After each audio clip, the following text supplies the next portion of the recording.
Okay, so we understand that in addiction, life goes on, but nothing gets done unless we resolve our personal conflicts. I understand that you've been in recovery 5 times now. Yeah.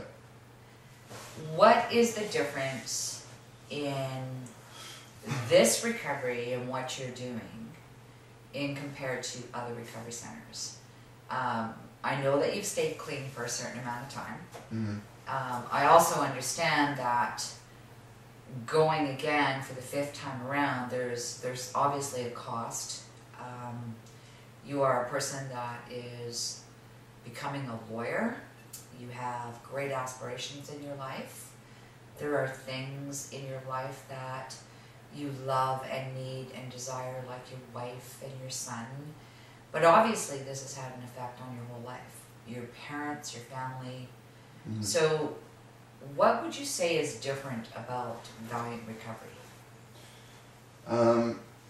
Well, I think first of all, let's talk about other recoveries that I've had, because other recoveries, especially the first couple times I was in rehab, it was more focused on just the drinking.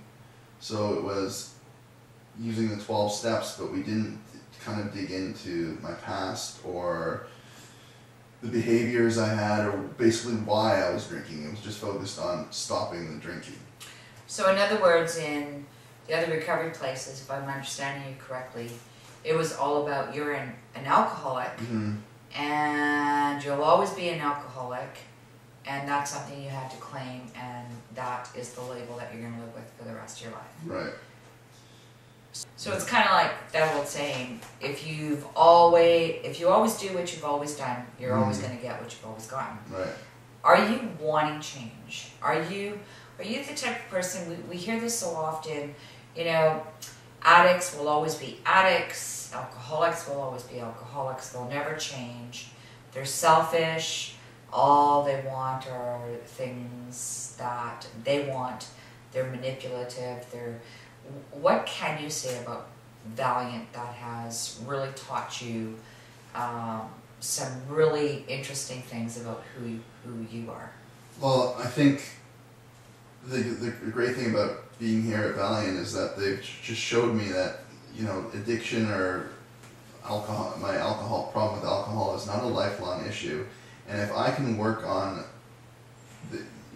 basically work on the compulsive behaviors and figure out why I have these compulsive behaviors, I can change. Okay, so it is the behaviors that drive... The behavior that drives the drinking. Okay. So really when you're drinking, what is that doing? It's pushing your what? It pushes my fears, my resentments, it pushes them down. It pushes them all away. Yeah. Unwanted thoughts, feelings, and emotions that Right. you don't want to feel. So as we look at this recovery for the 5th time, you're about to step out into what I would call one of the highest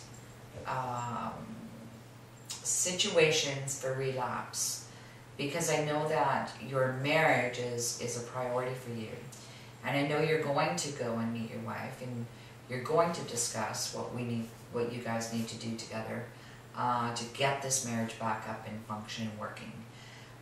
What can you say about that? Are you excited about that? Are you nervous? I just feel prepared for it, which is the amazing thing. So one of the things they taught me here is to stand up for myself, be assertive in situations where before I used to maybe be subservient or let other people dominate me. I know I can now re-enter my marriage and start to, instead of running away from some of the conflicts or the issues in my marriage, tackle them with confidence and with empathy, but at the same time really communicate to the other person how I'm feeling about the situation and how I want to go about doing things so that my recovery stays on track. Okay. Is there aftercare after you leave Valiant? What's available for you, or what sorts of things do they make available for you that Well, you have offered to speak with me on a weekly basis, as much as I need and whenever I need to. And that's something that took me by surprise when I came here, because other recovery houses and rehabs I've been in, there's always been some sort of fee for aftercare, and it's always basically something I have to sign up for after. Here, it was offered to me. I couldn't believe it when you said, "Oh, you can call me anytime," and I said, "That's unbelievable." So it's anytime I need to talk to you, and we're going to schedule times every week to talk and keep in touch. And so that's going to be the main part of my aftercare, but I will also look to get involved in some sort of spiritual group, whether that's a 12-step group or whether that's church. So we've actually put a plan together for you. You have, yeah. And when we say about, to call, the struggle isn't being in here, staying clean. You're going to do that. You've done that well in all your recovery Right, yeah. No, the easiest part of rehab is staying clean in rehab. So now you're about to go back out. Mm-hmm. And this is really where you need your support, and you need those people that have given you that solid ground and God Mm-hmm. to be there for you and to walk that path with you. Right. Do you think it's going to be different this time for you? Yeah, absolutely. I mean, I just feel so much better prepared, and people now, in the other rehabs I've been in, people have told me to change the way I am to meet, to be able to stay sober, to appease other people. This rehab they've taught me, or this recovery house has taught me, be yourself, stand up for yourself, resolve your conflicts or your fears head on, and go out into the world and be the person we know you can be. And put boundaries in. Absolutely, yeah. Boundaries are vital. Boundaries are something that are not forever. You put them in when you need them, but you can also take them back down. So anyone that you feel is violating you as an individual, then you would put a boundary in. And once they start respecting what you've asked them to do, you can take away the boundary. Mm-hmm. So it's not something that's there forever.